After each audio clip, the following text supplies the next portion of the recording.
Good morning. Welcome back. You're still watching Daybreak on this 14th day of February 2023. And it's time to speak to the Governor of Kirinyaga, who is also the chairperson of the Council of Governors, Governor Anne Waiguru. Good morning. Good morning, Sam. Should I start by telling you Happy Valentine's? Happy Valentine's to you. Yeah. Right. And let's get started, because you're about 174 days into your second term as governor, if you like, just almost hitting 6 months. How has it been, and how does it compare to your first term? I think the second term is a little bit more, let me say, comfortable. We've been here 5 years, so it's like a continuation of the first term. So it's not as it was when we got in the first 6 months. Mm-hmm. Continuing the programs that we've been doing. There's been a smooth transition in the county assembly, and so far so good. We have a good team of leaders mm-hmm. who are very focused on delivering for their people. So I think generally this term we're looking forward to a better term than last time. Mm-hmm. Mm-hmm. In establishing your administration, how was that process this time round? Well, this was easier. The first time, I think I had campaigned blindly. This time when I was campaigning, we did that with partners who wanted to be part of government. And so in setting up the government, just like you've seen in the national government, the county government considered the contributions of the people who were there in the campaign period mm-hmm. and who had the vision, who went around selling that vision to Kirinyaga people. So it was a bit different than I did the other time. The other time it was blind. I just won, and then I advertised for all the positions and just picked people, mm-hmm. Technocrats, and then there was a disconnect between the voters and the people that I had picked because they didn't know them, they did not understand what their needs are. They hadn't gone around the county to hear what the issues were. Mm-hmm. And so it was a bit more difficult in terms of realizing by the time you catch up with what the voter is looking for, there had been a few misses. But this time it's been pretty smooth. Mm-hmm. You don't need to tell somebody about a certain village. They were there, they live there, they've been campaigning there, they come from that region, so they're able to share the information and act on it a lot faster. Mm-hmm. What a lesson, because in your first time as a cabinet secretary, you are a technocrat at that time. Yes. Yeah, cabinet secretary, that was grace, because that's the other thing. Once you become a politician, you realize how important it is for anyone who is at the level of cabinet secretary or to some extent PS, but now they have CAS, right. to have had some political experience. It's a completely different ballgame. Mm-hmm. When you are sitting in Nairobi theorizing, like we did that time, everything is a theory. You're given statistics, you make decisions based on statistics. It's very different than when you have interacted with people mm-hmm. and understood the statistics in context of certain environments. Because you can see 20 in Kirinyaga does not mean 20 in Wajir because of the environment that 20 is at. So I think it's a lesson. I would say that's one of the things that I have learned being a governor, mm-hmm. that any leader at the level of CS or governor or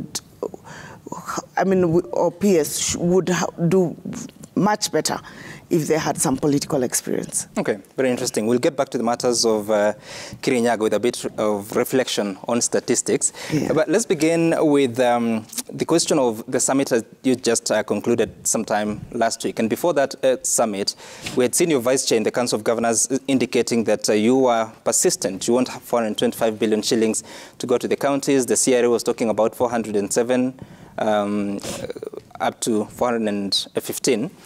What is the concession now?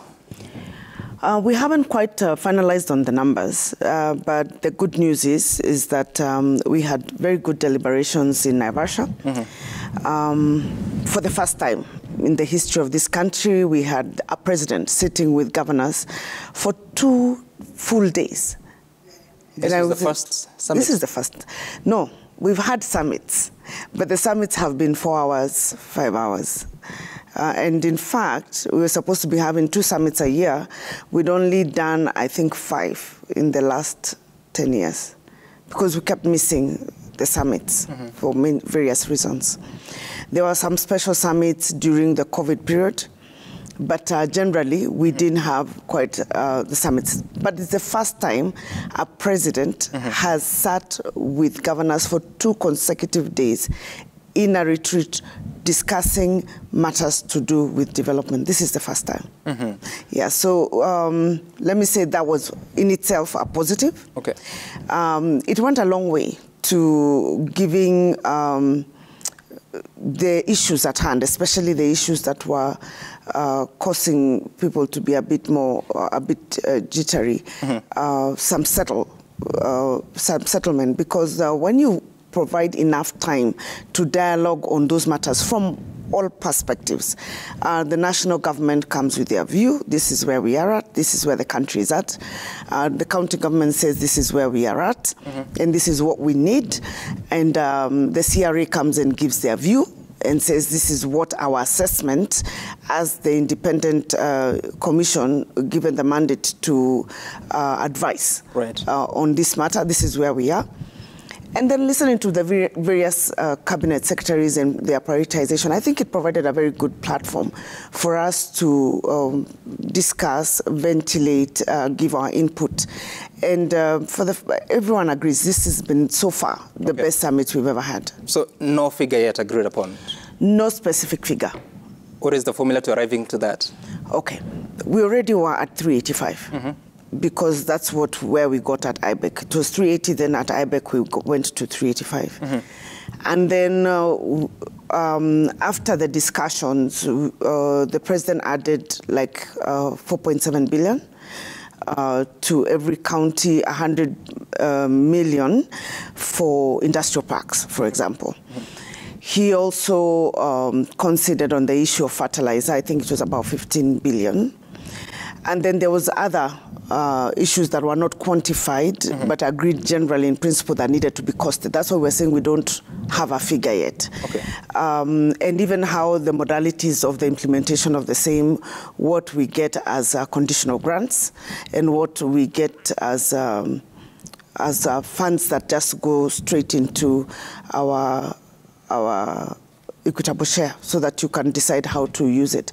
So that's why we are not announcing a figure yet. But so far, I think we have basically by and large agreed on functions that belong to counties will be done by counties. Okay, very interesting, because earlier on there had been some statements from the Deputy President saying that they were not in a position to do that. Let's listen to some of the governors that were in that summit and what they said after the meeting. The president is very enthusiastic. He has directed very clearly that we can only have development to achieve the bottom-up economic transformation agenda. The focus will be on the counties. We expect the solutions that have been dogging both the levels of government in the implementation of the roles that are given by the people, by the Constitution, are going to be resolved here. And we don't expect anything that is going to interfere with the delivery of service to be there today. Right, and fine. So they talk about how fruitful, you also speak about how fruitful the meeting is. But then again, because every budget cycle, there has been this question, are there any modalities you're putting in place so that you're able to deal with this with finality? There doesn't have to be that sort of grandstanding from either side. I don't think, like, in this situation we had any grandstanding. I think what happens is that sometimes, and I speak as someone who has been in cabinet, had the privilege of being the first minister of devolution, and then now I'm on this side as a governor.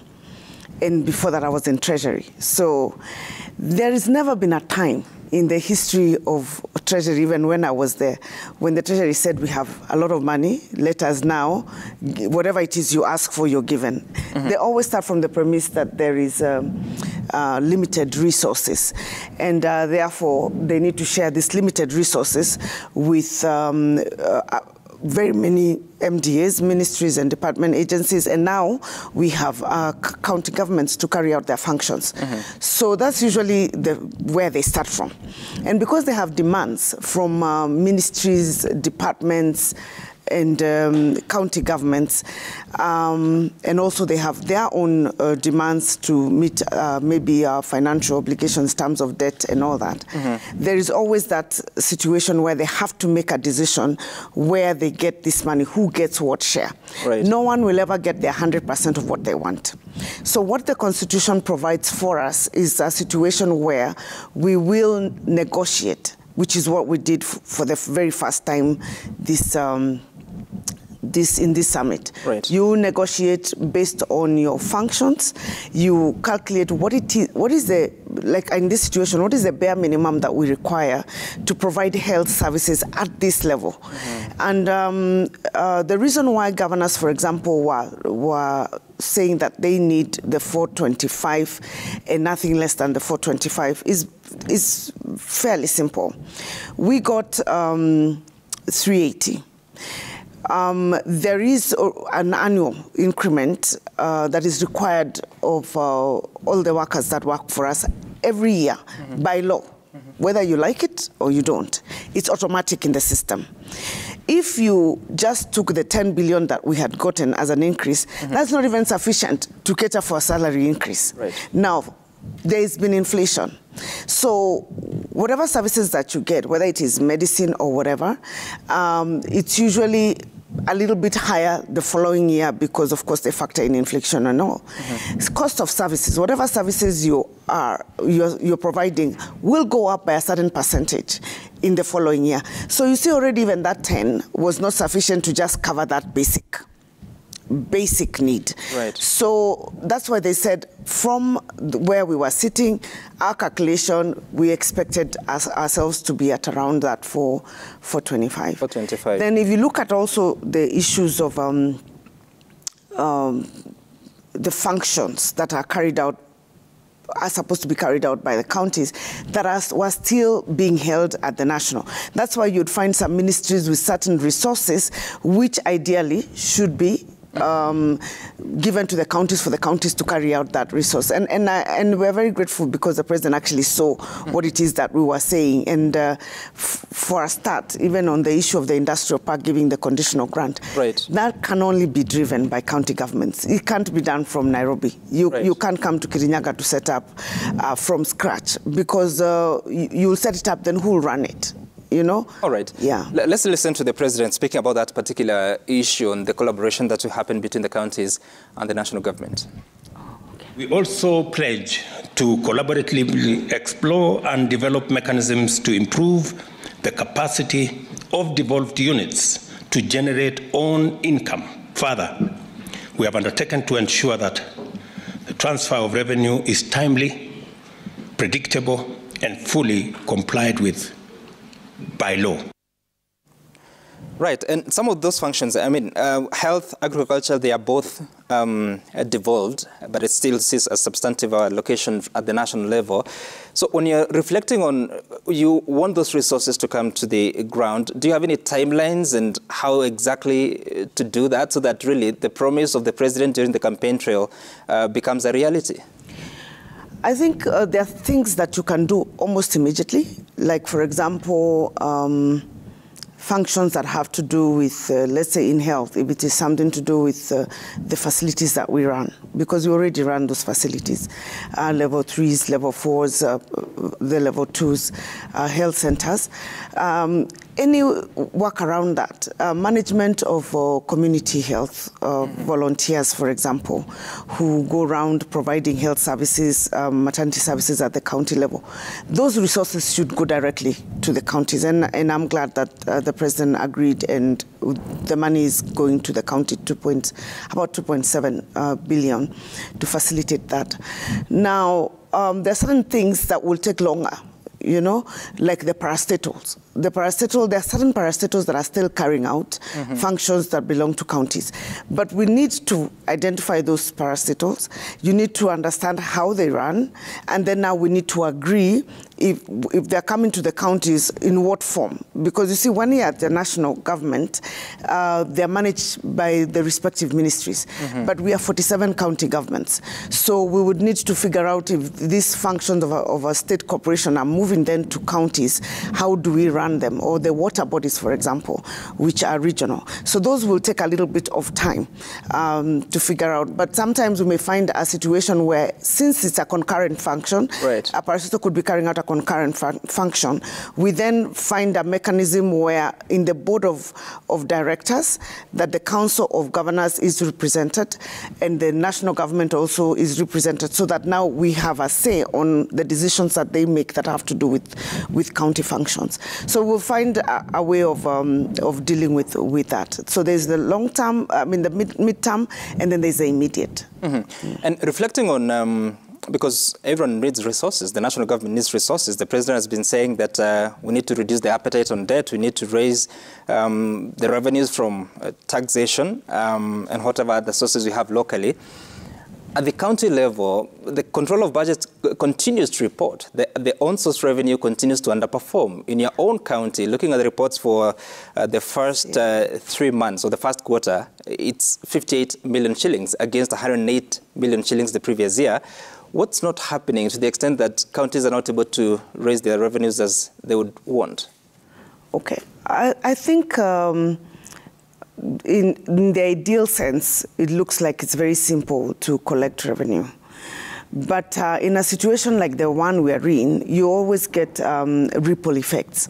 So if, for example, the economy is not doing as well as it should be doing, because last year, because of campaigns and all, of course our economy suffered, then you'll collect less revenue. Then we have challenges. My county, for example, I'm sure you've seen that I have had a push and pull with the bar owners who for 2 years haven't paid over 100 million shillings in revenue.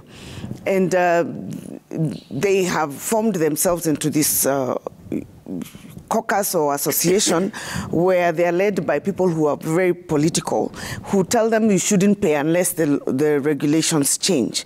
Now that is not how it happens. You align with the current law, and then when the law changes, you align with the new law. But you cannot say you not pay your pay as you earn at 16% because you want it to be at 13. I mean, you will pay the 16 while you lobby to get it down to 13%. Now, what is the challenge of collecting revenue, let's say in Kirinyaga, for example? We've been working on automation, right? We have even gotten Strathmore University to assist us with that. We outsourced it to the university. We've tried to get certain banks on board to assist us.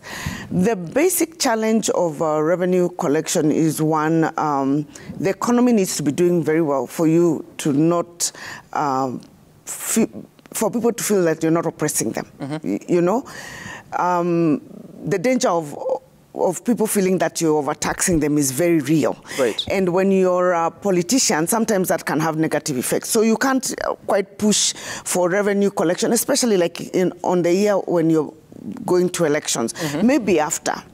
The second thing is the challenge of automation, In my county, we automate. Just when we're pushing for revenues to be paid, you'll be amazed. You'll find there is certain collusions between certain officers who decide that there's no power. So they switch off the power so that they revert back to the manual system, and then it slows down again. So there's those challenges. The challenges of governance is a big deal. And this mostly run by the people who either don't want to pay tax, so they want to slow the system so that you're not efficient, and then also the people who administer the tax system who for a long time have had a mentality that it shouldn't be done as efficiently as we would want to see tax being collected. And are you able to deal with such kind of situations? Because that's sabotage, isn't it? Yeah, you deal with it on a case by case. It's going to take time to change people's mindsets that this is a new dispensation. You have to work efficiently. We have to be completely transparent. Like you find like people with land rates, some people pay, some people don't. So if you know somebody in the office, they find a way of making sure that you actually don't pay and you're not penalized for it. So now we are in the process of fully automating all our land register and all our businesses. And so we've started with the issue of the bar owners in Kirinyaga, because we've been told that our percentage, the revenue that we're collecting is less than 30% of what we should be collecting by CRA's report. We want to at least take it up to 50. And that will require full automation and then a team that is completely committed to ensuring that we're effectively collecting revenue. And we've put ourselves in this program that is being run by the Controller of Budget with the support of the World Bank to ensure that counties understand how to map their revenue and how to get it collected. So in the next couple of weeks, you will see a couple of counties already put themselves in that TADAT program, and we hope that it will help us collect enough revenue. Would you know how soon that automation will be sort of complete and functional to the extent that you're able to do what it is you're targeting to achieve? I think we're fairly at 80% in Kirinyaga now, 80%. Apart from now, those little interventions of sabotage when people try and do it. But with the new enforcement mechanisms that the President has put in place, the County Policing Authority, for example, which is chaired by the Governor, we are able to collaborate with the County Commissioner to ensure that if there is any deliberate sabotage, that action is actually taken. And in the event that people were we need to go out to close businesses which have not paid their taxes, that actually happens because there's a collaboration between the county commissioner. You know, before you could call them and they just don't respond, you know? And so you're here, you would like to collect revenue, but you can't because the enforcement side was a bit weak. But now I think we shall be okay. Okay. Yeah. All right. And how does that then influence the sort of expenditure you plan? Because looking again at the report of the Control of Budget, you see some 24 counties that did not spend a cent on development in the first quarter of the financial year. You see some counties, 10 of them, that allocated less than 30% of their budgets to development. Kirinyaga is one of them. What is the challenge and what is causing all this? I think one of the challenges of why we allocate little resources or proportionately less is that we inherited a very huge wage bill. Then they're permanent and pensionable. Every year their salary goes up, right? There's nothing you can do about it, really. You cannot fire, you know? So we receive now about 5 billion shillings. I'm saying 5.7. Proposed for the new financial year. Yeah, proposed for the new, together with development finance. Now, we will spend about 3.3, 3.4 on salaries. Because we have, in the health sector only, about over 2,000 workers. With this new partnership with the national government, we'll also have to chip in some money for community health workers. So then you have your pending bills, which we inherited from, and which we've disputed. We inherited from the previous regime, and I've been paying every year 100 million, but I am still told that there's some more that I had disputed that has been returned. So you still have to allocate money for that. And then now you have to factor things like the county assembly. So there is resources that go to the county assembly, and then there's resources that is left to the executive. Right. Once you've looked at all that, the amount of money that you're left to do development is basically very little. You have to give bursary. Our bursary is at about 105 million shillings a year. And we cannot go below that because we have very needy cases in Kirinyaga because of our situation. So that is for high school and universities? Yes, high school and university. Okay. Yeah, but there are many They're quite a number. Yeah, so we provide per ward on needy cases, especially when we hadn't had very good income. Farmers haven't had very good income. They just honestly don't have money. And with this drought situation, even if ours is not as dire as in Northeastern, we have some sections of Moya, for example, where families are really suffering. So when you look at all that, then we get to just a little bit below 30. Okay. Just a little bit below, but that's really the constraint. In the future, if we get to a place where we're able to cap that the people can retire and then you don't replace them, the wage bill will come a little bit lower and maybe the recurrent expenditure will come lower. But Governor, you may be lucky you're in your second term, but there are your colleagues that are in the first term. So they come in and they want to, again, you worked with people on the campaign trail. They need, is it jobs? Is it compensation? Is it something to do? You have to bring them on board and they are finding other officers. How does that work around the arithmetics of how much is available? You're actually not given that much leeway to hire. The only people you hire are your ministers and your PSs, which is the CCs and CEOs. And then if now terms of contracts expire, then you have a gap here and a gap there. And then in your advisors, the people in your office who are maximum 4, you know, and your chief of staff. The rest you work with the civil servants you found there. Right. I mean, then you can't fire them, as I said. They're most of them are permanent and pensionable, and that's across the country. And that's really the concern on the wage bill. So even if you wanted to add people, there's no room. There's no room, and all these positions are approved by SRC. So you can't just wake up and create new positions that don't exist in the public service. You have to hire within what is provided for. So yes, we may hire people we've been with in the campaign trail, but those are usually are the people, as I said earlier, people who understand your vision, who you've campaigned with, and that's at CEC.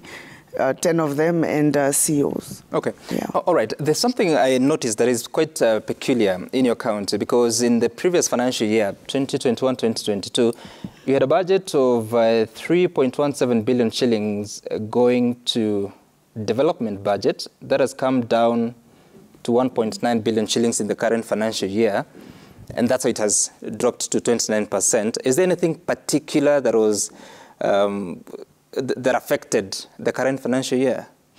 I think maybe because we were building the hospital last year, and the hospital is finished, and so we can't allocate to that hospital now. Now what we are allocating is more again, medics and nurses and medicines, because you build, then you have to run the hospital. Right. And now to run it, the expenditures are mostly recurrent. Yeah. We still are going to wait and see how that goes there. We're still doing the costings of how much we will need to run it, but I think that would be one of the things that affects that issue of development. But I don't think that is very accurate, by the way. No, it's taken from the control of budget. We can on it. Yeah. But anyway, so let's talk about, because one of the other complaints has been, since the start of devolution, even while you were the minister, the exchequer releases, the delays. I was looking at the report again, says that for the current financial year, it's only 40 billion shillings that was released to the governance in the first quarter. If you had to calculate from 370, 25% is obviously not 40 billion shillings. How does this affect your running of government and meeting your expenditure targets? It really affects every county. It's unfortunate. In fact, sometimes we do nothing other than just wait to pay salaries, because by the time the money comes, you're 2 months. The money is 2 months behind schedule. But no worker will understand that they can wait 2 months before they are paid. Like, for example, we are now in February. We have only the other day received money for November. So we haven't received December and January. There is no worker who would have gone for Christmas and come back and gone to work in January, taken their children back to school without a salary. Would have had a complete total shutdown in the country. So what do we end up doing? The minute you get money, you front load on salaries. But we actually haven't received any money for 2 months, meaning what suffers is that development. And that's why you'll see, you'll be told no one has spent on development. Because by the time the money comes, all you can do is pay salaries. I get about 440 or so million, roughly a month. That is what is, it's not really exactly the same, but it's about that for me. Okay. My salary is about 220 something. So if I'm in arrears of 2 months, that's when you pay me, the money can only pay salaries. Do you see? So it's a real challenge. Let me put it that way. And at the summit, were there any concessions on how to deal with this, knowing that at the national level they're also facing constraints? Yeah.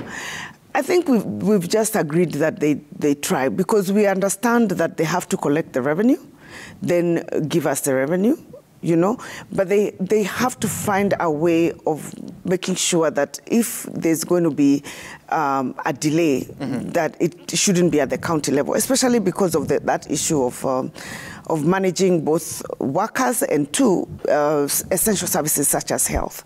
Many others you can postpone payment, and that's how we end up with pending bills. You can postpone payment of fuel, of paying contractors, but you cannot suspend salaries. You can't suspend buying medicine or essential commodities for hospitals, for example, or provision of water, you know, or electricity for that matter, because Kenya Power just comes and switches us off, switches off the headquarters, now heads to the hospital. You have to pay, you know, and if you don't pay, you shut down your hospitals and all that. So you prioritize that workers, then bills, water, then electricity, and then there's no money to do anything else. Right. Because by the time the money comes now, it's another... You touched on the pending bills, and this figure keeps rising. At the moment, it's over 160 billion shillings. 100 billion shillings is in Nairobi. Your account is about 800 million shillings. What do you do?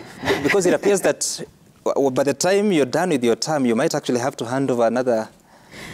Actually, no. I dispute my pending bills that they gave me for the simple reason they did an audit, and I am giving my case because I'm an example. There can be other counties are similar in similar situations.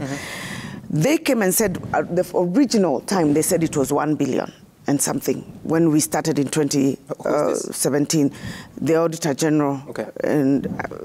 They gave us we disputed it when we went through it. We were allowed to form pending bills committees. They came down to about, they agreed to about 780. We disputed again and reviewed the documents again, and we came down to about 500.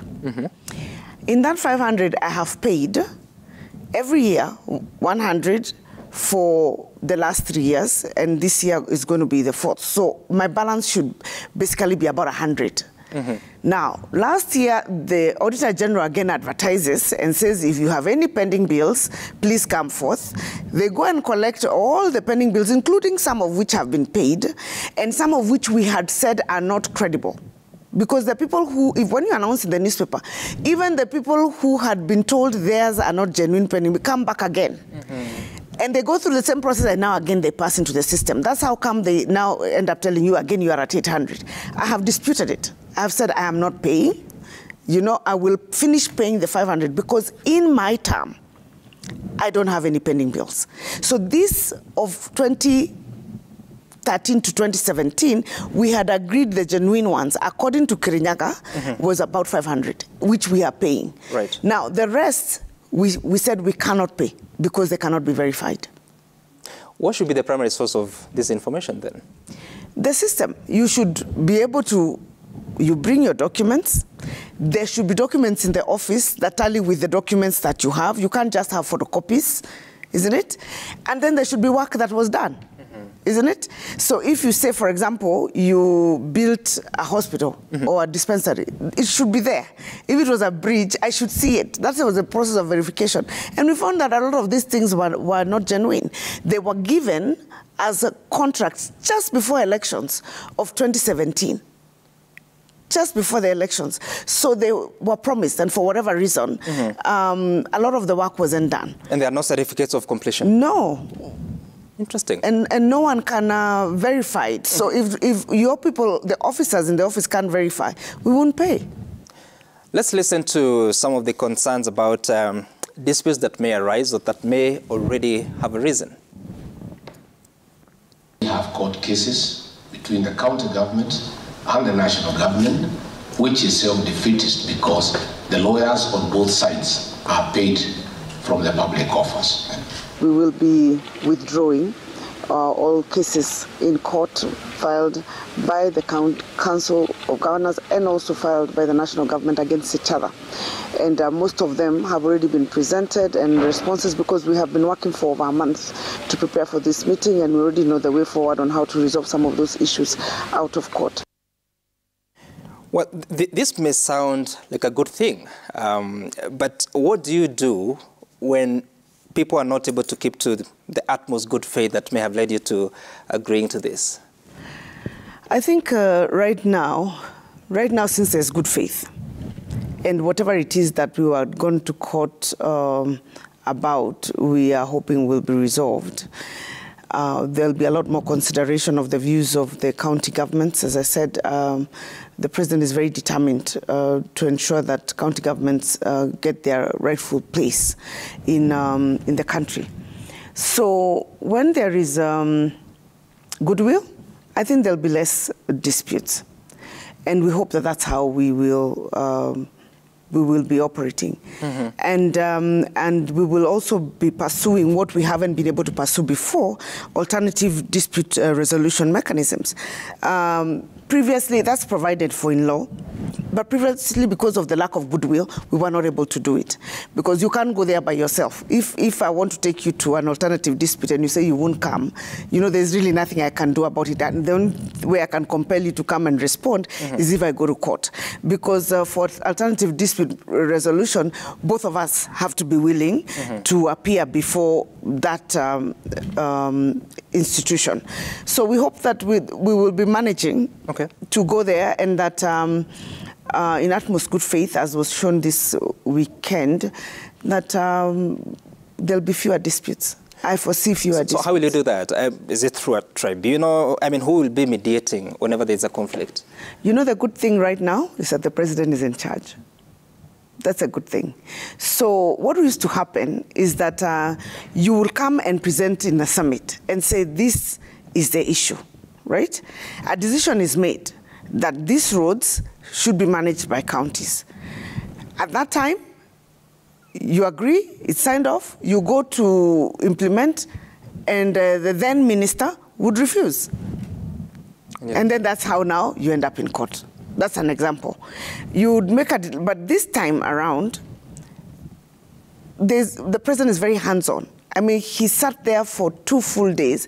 He presents the agenda of his government from on top of his head. You know, he understands almost everything that has been planned by his ministries, because he has spent time going through it, and he knows where the priorities are, and he also understands where he wants to connect with or interface with the counties and be able to implement. So he's very facilitative, and we're very hopeful that now we wouldn't have those issues of decisions are made and are not implemented, or you raise the concerns and that nobody takes cognizance of those concerns, because the concerns that are raised by governors are purely based on the law. Yeah. All right. Let's talk about something that has happened in this new term. Are you neighbors, Meru? I think you are. Not quite, but yeah. They're not very far. Yeah. So Governor Kawira Mwangaza had to go through a process like you did in the previous term, and of course ended up with the impeachment being defeated at the Senate. And now she's back trying to make peace, facilitated by the Deputy President. When you reflect on the impeachment motions that came in the first term, the previous term, Governor Ferdinand Waititu is out, Mike Sonko is out, and actually almost barred from ever holding any public office. What are your reflections on what should happen, especially when some of those disputes are rising from differences between a governor and the Assembly? I think, first of all, it's very unfortunate sometimes that we get into a situation where impeachment arises from a disagreement. Let me not even say a dispute, a disagreement between two politicians. But having said that, our offices are political, And we have to find a way to shield governors from being frivolously being impeached just because of a disagreement. You can have a difference between you and maybe another leader, but we are in a democracy. We should be able to even differ in opinion and tolerate each other's views. We can't all have the same view. We can't all love each other. You know, we have differences. People have different preferences.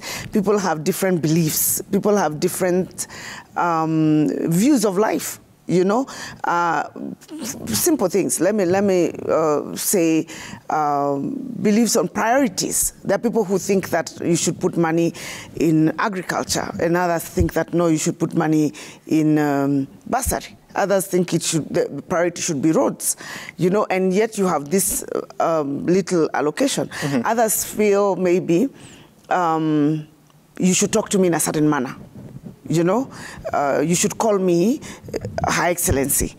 And by the way, I have no issues with my title. Most of my friends, including some of my, I tell them, just call me Anne. You know, I mean, cut the title part. It's really not. But there's some people who maybe want to be addressed in a certain, so that sometimes it's not an issue of substance.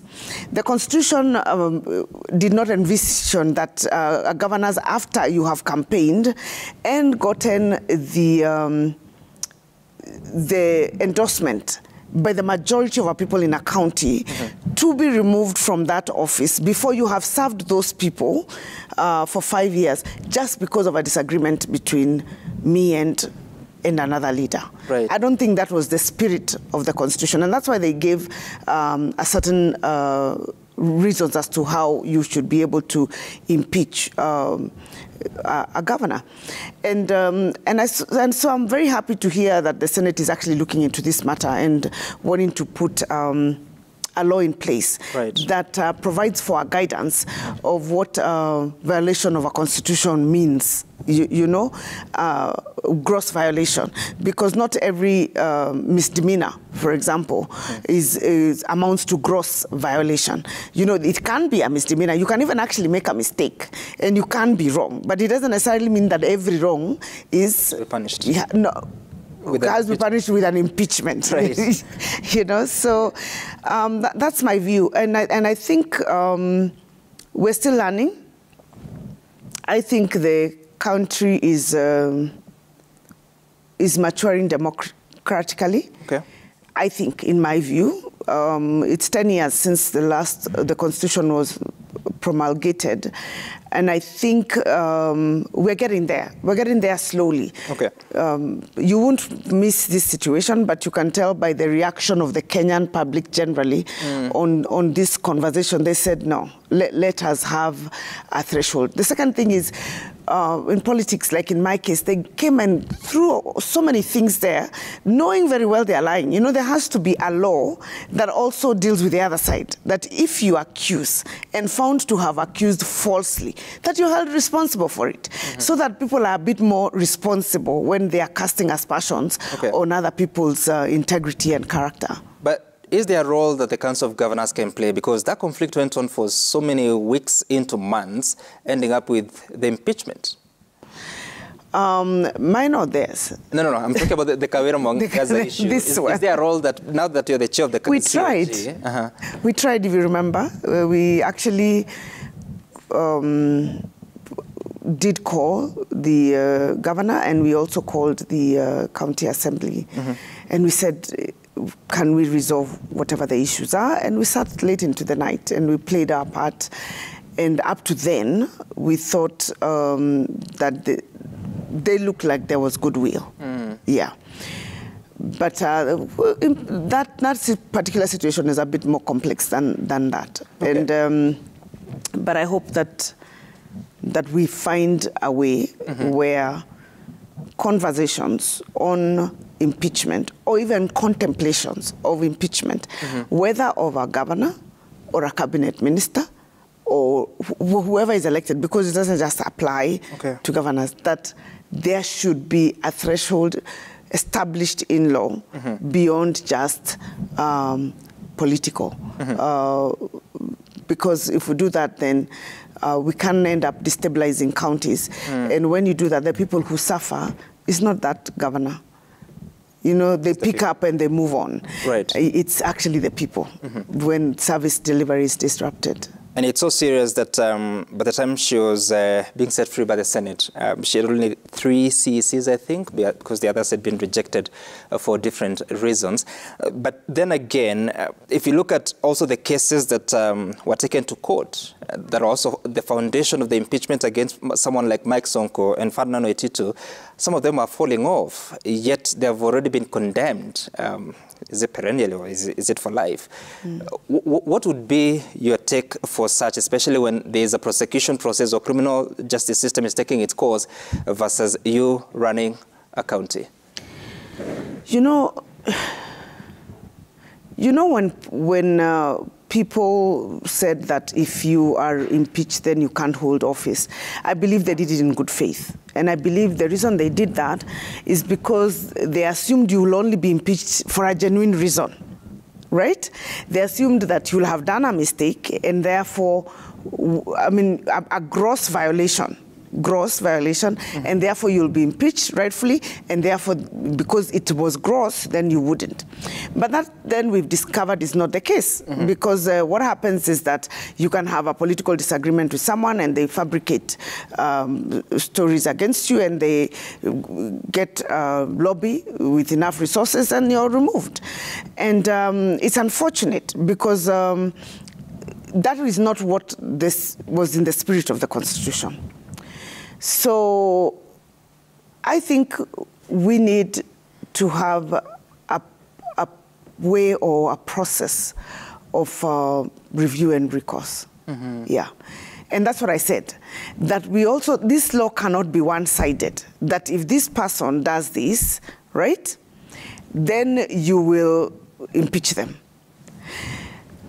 There should also be a law that in the event that someone brings false accusations against you that causes you to go through a process of impeachment, for example, and they're found to be false, there should be a process of finding that out.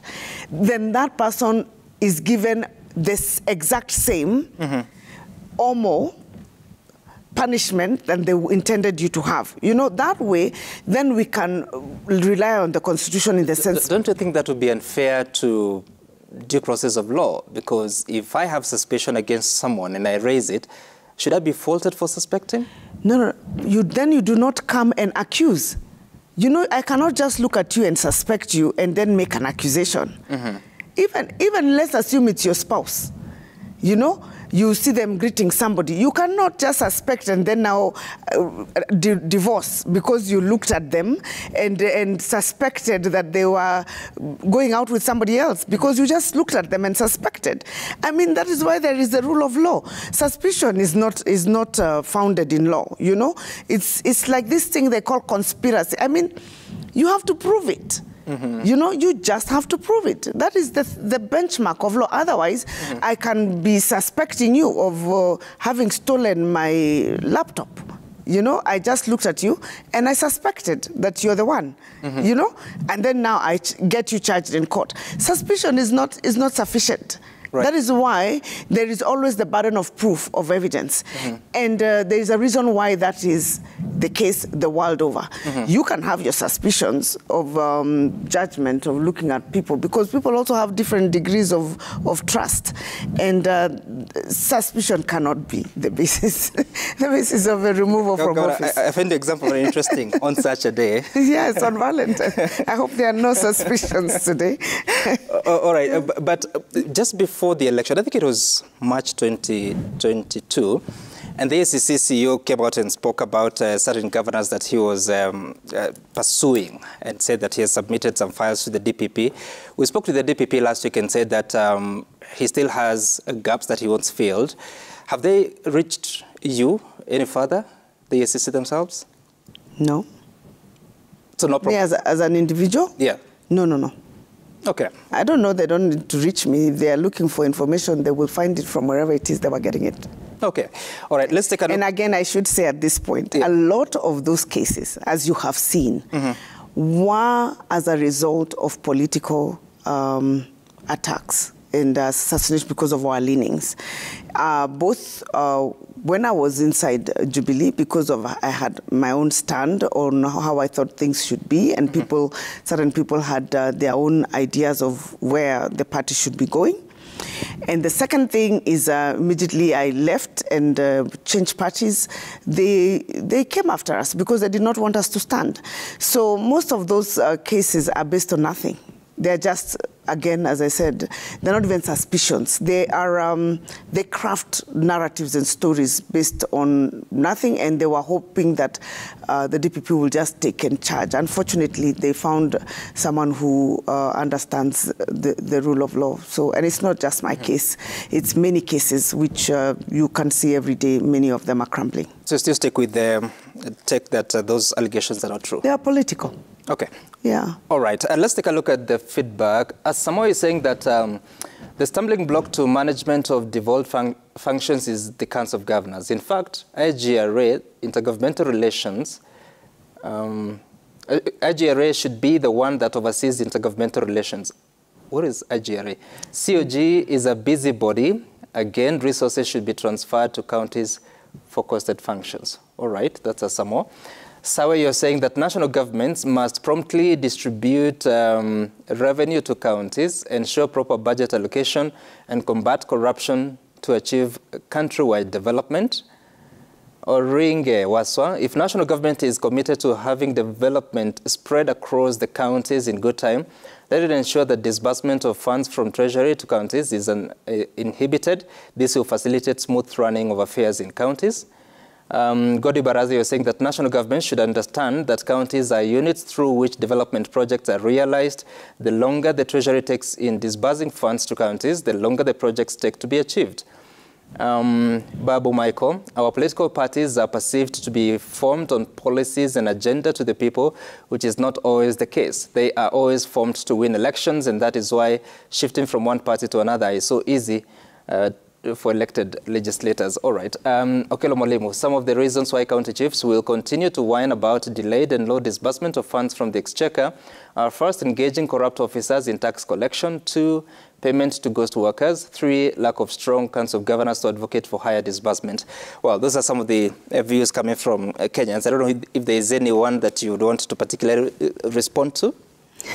Especially on the Council of Governors being accused to be no, so, you know, sometimes you don't respond to everything. Not everything is worth your response. Right. Yeah. Sometimes when people make some comments that they don't know what it is they're saying, it's best you just leave it. But on the issue of disbursements, yes, I think we would be better, as I said, would function better. This country is governed by the rule of law. The rule of law applies to everybody, both in terms of receiving resources and also how we account for those resources. Right. There is a law that says that you'll be audited. When you're audited, you go to Senate, etc. So the days when people used to make just accusations for the sake of accusations should just end. People should just focus on the basic rule of law. You have an able and competent independent Auditor General. You have an able and competent independent controller of budget. They are not under instructions from anybody, and they are professional, and they do their job. Right. And so I think the days when we used to just wake up, I think the last dispensation accusing everybody because of political reasons, I think those days should come to an end. And now we should focus on building a new Kenya where the rule of law actually stands. I want us to conclude, but not without mentioning a little bit of what's happening in the political space currently. You've seen the shifting of allegiances from different political parties. There's turmoil in your former party, the Jubilee Party. The Azimio movement is saying, we want the election. They are going to the podium and protesting the outcome. I mean, how are you reflecting on this as governors, but also as yourself, at a time that the country is preparing to go pray for rain? Let me say, as governors and Council of Governors, we're focused on development because we were elected on our manifestos. We made promises. The people are watching to ensure that we deliver. And if we don't deliver, for those of us who will be running for a second term or for any other office, you will not be elected. So we are out to focus on development. From a personal perspective, I think it's very unfortunate. It's very unfortunate that we can be at a certain situation where people are claiming that the president is not legitimate, yet we went through the process of him getting elected, and it is like 4 months. Having said that, it's their democratic right. We are in a democracy. You are allowed to protest so long as your protest does not interfere with the freedoms of other people, either to do business or to go to work or to enjoy their time in their park to walk. So long as your expression of your freedom does not interfere with somebody else's right to their freedom and right to their health, you're not injuring them, or you're not coercing them. Mm-hmm. I think it's within their rights to demonstrate, but I don't think that the demonstrations will yield much. Yeah, I don't think so. Your reflections about your former party? I told them. I said long time ago, if you remember, I think it was in 2017, or 2018. December, because I remember we had an exchange back and forth on the leadership of the party. I said we need to review the leadership, and I talked then about the leadership being civil. At that time, I think that they had said something against the current president, who was then the deputy president. And I said, I mean, we're in one party. The least we can be is be civil, and the tweet is there on record, you know. And it was around 29. I'll never forget, because it was after Christmas, mm-hmm. and just before the New Year. Right. And we had an exchange with that person, now offline. And I advised, and I said, you know what, this party, to hold together, you need to relook at the leadership. And then now look where we are. Everyone left, went to UDA. UDA has become one of the strongest parties, formed a coalition, Kenya Kwanza. Everyone who we tried to tell to move with us didn't move. They lost their seats, most of them. In fact, all of them in Mount Kenya, apart from maybe one or two. Now they're looking for space and relevance, you know, and they can't see a future on that side. And then there's also the style of governing, you know. Let me tell you, the current president, because, in my view, because of what he's gone through in the last 5 years, I would say, in my view, he's a very different man and has learned very strong lessons of how not to govern and treat people from his predecessor. Mm-hmm. And so the way you engage within a party, because of the divergence of views, right? And the divergence of personalities and the divergence of skill sets and academic backgrounds and social standing and social background and religions as well. Mm-hmm. The way you govern and the way you treat people it's very complicated, and it can't be done in an autocratic manner. And I think that is why everybody is running away from Jubilee and associating with the Kenya Kwanza, because they can see that the engagement on this side is very different. Mm-hmm. Are you going to the prayers? Unfortunately, no. I was there. I was in the prayers on Sunday, and I have a lot of paperwork to catch up with. But we'll definitely be praying from where I am. Okay. I think you don't have to go physically for some of us. Mm-hmm. But the challenge of drought, how severe is it, especially in your county? It's bad. Let me say it's bad. We are usually self-sufficient. There's one river that I saw yesterday.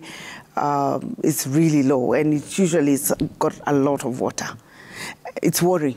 Let me put it that way. It's worrying. I think there's something that we need to figure and correct it fairly fast before we get into a situation where we cannot reverse the situation. Also, in certain areas for me, in Dia, Kariti side, and in Mwea, not the side we're growing rice, but the lower side like South Gariama, some sections of Murinduko, it's really bad. And in fact, there's been even already conflict between us and some people in Embu, resulting, unfortunately, with the death of 2 young men. And our sincere condolences to their family. But we need to deal with this issue before it gets out of hand. Has it gotten to the point of requiring to distribute relief food? Yes, to some, not to the extent of the, again, Northeastern, as I said, because we can move people and share even what we have, but we are supplementing, yes, because many people who relied on their farm produce, a lot of the maize has dried. Some of the areas where they grow, like potatoes, they're not coming, they're not growing. The water is very little to do the irrigation where they were doing irrigation, so we'll supplement on that side, but it's not as dire as it is definitely in Northeastern, no. Very severe situation to deal with, especially in the 22 counties, the arid and semi-arid lands, and that's why the country is coming to pray together. We have pictures from the location where that National Prayer Day will be happening. I want us to look at some of those pictures. The First Lady is already in attendance, and this is a session that has been called to pray particularly for the situation the country is going through at this particular time. And back in studio here, it's thank you so much, Governor Anne Waiguru, for making time for us. She's the governor of Kirinyaga, but also the chairperson of the Council of Governors. Asante for your time. Thank you, Sam. I really appreciate it. All right, and my name is Sam Gituku. Up next is Matters Social with Willis Raburu. Stay tuned. Bye for now.